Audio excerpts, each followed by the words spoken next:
De la persévérance. Il en a fallu à cet étudiant en droit pour obtenir de Facebook toutes les données qui le concernent.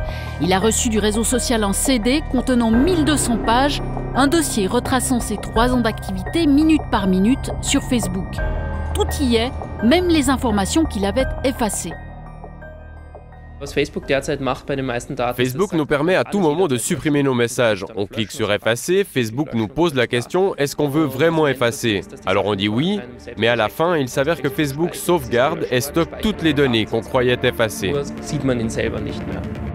Rien n'a disparu des serveurs de Facebook. La preuve, ce CD contient tous les commentaires que Max Schrems a écrits, toutes ses conversations, même celles qu'il a effacées, toutes les invitations à des soirées, même refusées, toutes les demandes d'amis, acceptées ou non, ainsi que toutes les photos qu'il a publiées un jour sur sa page. Bref, autant de données personnelles qui restent en main du réseau social.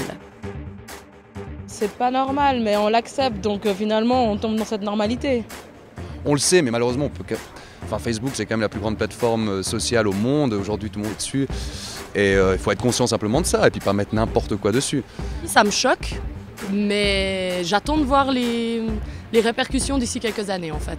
Moi, ce qui m'inquiète serait surtout que ces informations elles soient revendues un peu après de façon commerciale, bon, soit pour des publicités, ce qui serait peut-être pas encore le plus grave, mais à des employeurs ou comme ça.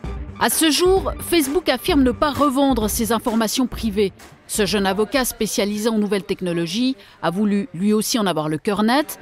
Il a réclamé à Facebook ses données personnelles, mais il n'en a reçu qu'une partie. Car pour obtenir ce fameux CD complet, il faut s'accrocher. Alors on peut imaginer qu'il n'y a pas une volonté, en tout cas de Facebook, de le rendre facilement accessible. Un manque de transparence qui choque cet avocat.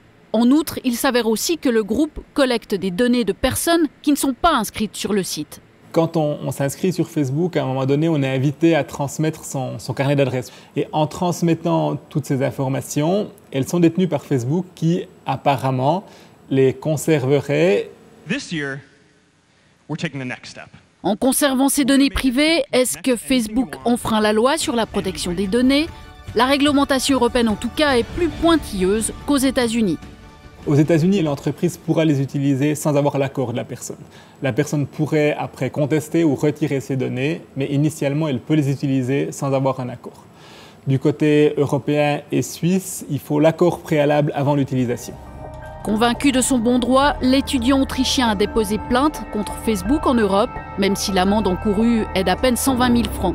Sur son site, il engage les citoyens à réclamer eux aussi leurs données personnelles, histoire d'importuner le géant américain.